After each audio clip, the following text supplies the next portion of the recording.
No, it was worth a lot to me for one game, but I might have worn it out. I always wondered if a player shoots a 300 game, I mean, I'd keep bowling with that, but I guess you decided to give it up. Hoskins right now, the last major title he won, in fact, the only major title he won in the Touring Players Championship. He won 4 matches, trying to do it again here in this big event. First frame title match.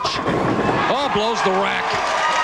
And right now, all the momentum going to Steve-Hoskins. All the crowd support is going to Bryan Goebel. Take a look at the 5-pin. It's going to rush left. Bryan Goebel, hometown favorite from Shawnee, Kansas. Boy, the crowd has been behind this guy. And look at that start. 2, 4, 10. Well, in order to make this, Bryan has got to get the ball to the left-hand side of the 2-pin, rush it into the 10. Certainly can be made. And it'd be a great momentum boost for him if he could pick this up to answer Steve-Hoskins' strike. Flips it, so an open frame for Goble. You know, it just seems at this point that we've watched Steve-Hoskins bowl 3 games, and everything seemingly going his way, and not to mention the fact that he's made a lot of great shots. Well, Hoskins, over 3 games, averaging 232. His opponents, 3 games, averaging 189. Goble, 37 years old, out here 17 years. Try to get the ball back. Able to strike it all in the second frame.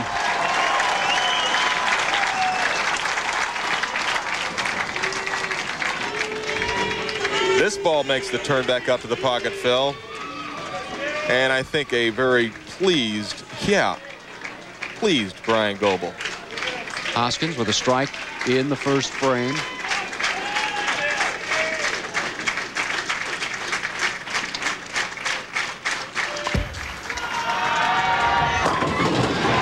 Shaking his head a little bit, Marshall. Got the strike. And a delayed reaction of happiness from Steve. I'm not sure what bothered him on that shot. Look good from here. We take a look at Steve-Hoskins' profile. I think what happened was the foul light went off, but as you can see, he's about 3 inches short of the foul line. Glad we had that angle. Instant replay. So Hoskins with a double takes the early lead once again. Every once in a while that can happen. The light will go off just from the ball hitting the lane. Is it 3 in a row? Oh, Steve, you're going for the biggest title of your life, my friend.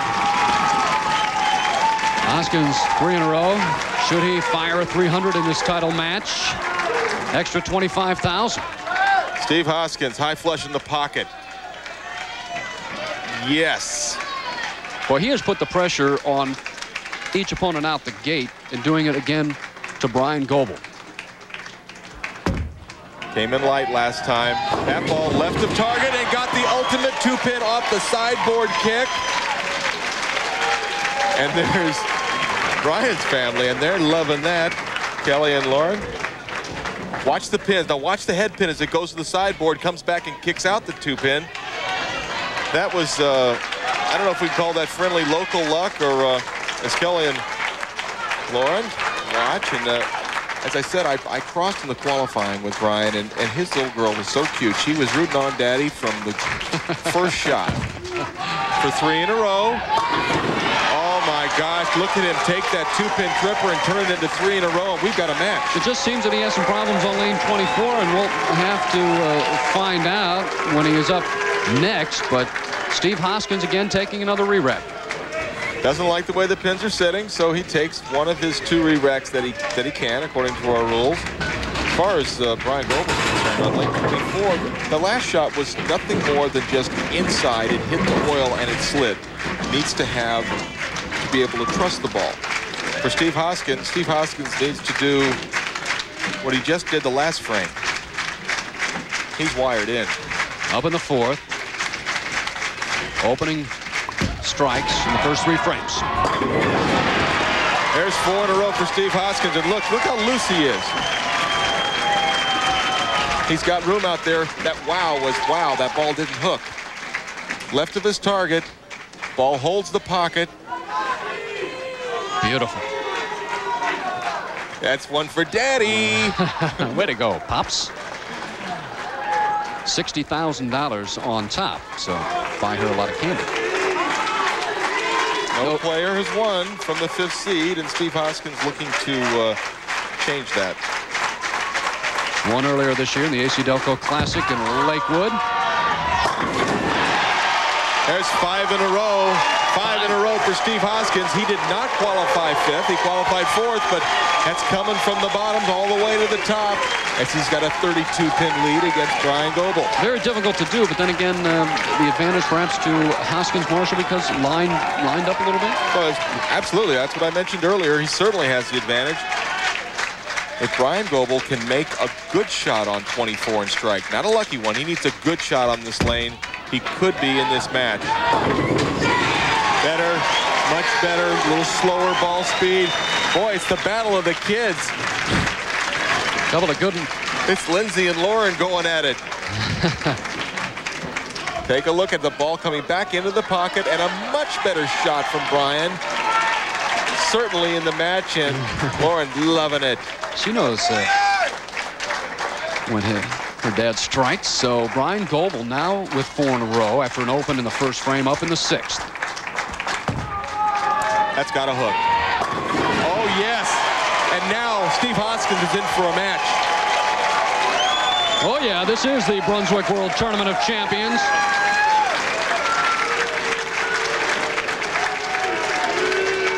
Take a look at the reaction of Bryan Goebel. Come on, strike for me. Cameraman getting pretty close. All right. Hoskins, the first 5.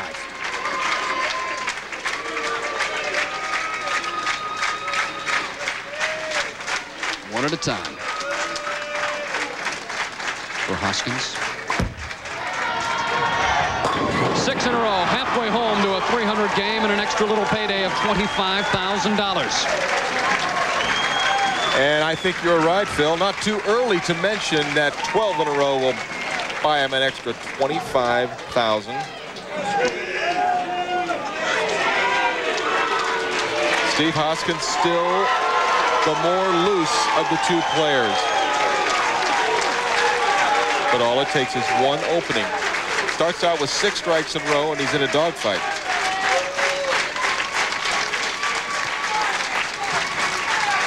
Look at those eyes, focused on his target. Well, now not only does the 300 game leave the equation, but he's left himself the difficult 3, 9, and 10, a split that can be made, but certainly not easy. And Bryan Goebel is going to find himself, even if Hoskins makes this, at least Bryan's thankful that he stopped striking and gave him a chance. Difficult spare, Marshall, huh? Gotta fit the ball between the 3 and the 10. Did that, just not able to take out that back pin, the 9 pin. So we have a match here in the Tournament of Champions. Gotten a little closer the last time. Tripped the 2 pin earlier for a lucky strike. Needs to keep the speed down. Here it comes. And allow the ball to hook back in, something like that. Right now, I really believe this is the first time that Bryan Goebel feels like he's really in this match and has a great chance to win. This was the best shot he threw. He kept the speed slow, enabling the ball to hook back up into the pocket. Get all of them. He knows it's a great shot. Just fall down 8 pin. That's the only thing that could have hurt him on that shot. Today's winner receives a 5-year exemption into the Tournament of Champions, besides the $60,000 on top. Goebel in the 8th. Up by 3. Up by 13. Well, first shot, errant for Goebel, but then he has ripped off 7 straight strikes and leads by 13. Well, I certainly wouldn't have thought that he was going to be able to do this after the start, but look at that great shot. Ball comes in light. He's praying that it'll just carry. Somehow, 10 pins fall over. Back to Hoskins. And now things going everything but Steve-Hoskins' way. He comes in high, leaves a split. Open frame. Next shot, right in the pocket. Solid 10. Down by 13 pins. Bryan Goebel waiting and watching. Picks up the 10-pin spare, but Hoskins started off this title match with the first 6 strikes. Then failed to convert the 3-9-10 and open in the 7th. Then comes back with a 10-pin, able to make the spare. Finds himself down 13 up in the 9th frame. Bryan Goebel with 7 strikes. 7 strikes of his own right now. 9th frame, very important. Well, needs it to set the 10th up. Hoskins beat Goble earlier this week in match play. Came in high last time on that lane. Made the adjustment a little bit light, splattered him out. He'll take it. So Bryan Goebel up in the 9th, and from that top seed, Bryan 2-0 with a 225 average. Well, he's going to raise his average today, Phil, but he may not win the tournament. He defeated Hoskins 227-167 in Ontario, Canada, 1994 for his first win. You can bet neither one are thinking about that right now.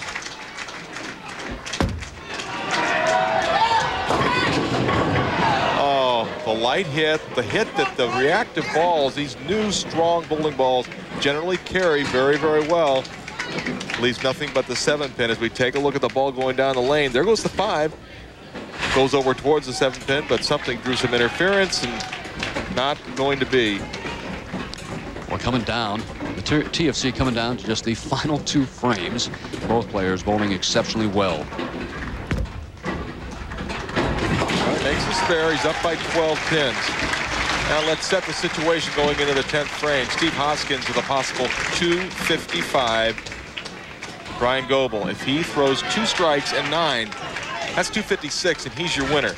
So that last shot, if he would have carried that last one, that was really in his mind for the win. 10th frame in the Brunswick World Tournament of Champions. Best finish this year, 12th for Bryan in Las Vegas. And let's sit and watch.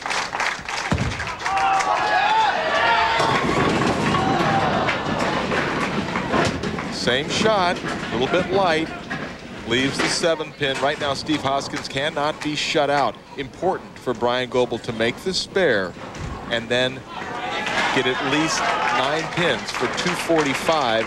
That would force Steve-Hoskins to throw 2 strikes in the 10th frame.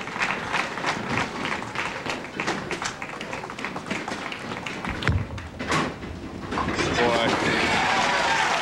So, you know, under this much pressure, even the simplest of spares, not easy. Needs 9 pins here to force Hoskins to double. If he were to get 8 and Hoskins went strike, 9 spare, then we'd go into a 1-shot sudden death overtime. Final shot, at least for this title match, for Bryan Goebel, our tournament leader. Just wants to hit the pocket. That's enough. He knows. Oh, he knew exactly what he was doing, Phil. 245. Steve-Hoskins needs 2 strikes to win the Brunswick World Tournament of Champions. Boy, I tell you what, as a little kid, you think about that. You know, in golf, you think about the Masters sinking that 8-footer for the win, and I'm sure in bowling, kids want that strike for the TSC. There's absolutely no doubt. I know I did that when I was a youngster. I used to pretend I was bowling against Dick Weber, but right now, Steve-Hoskins, you're bowling against Bryan Goebel. Anything less than 2 strikes, you're second, but he has the opportunity. If you'd have told him at the start of the week you're going to be in the 10th frame shooting for the championship, he'd have loved it.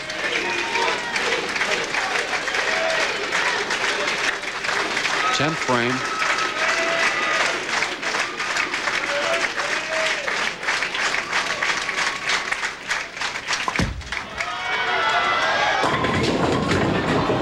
Bryan Goebel. Bryan Goebel, he is your winner. And his wife just realized it. His daughter is absolutely ecstatic, and there's the congratulatory hug from Steve-Hoskins. Bryan Goebel, he is the winner of the Brunswick World Tournament of Champions here in his own hometown. Hometown hero, Goble. takes the top prize, the beautiful trophy, the $60,000 top payday, the winner of the '98 Brunswick World Tournament of Champions.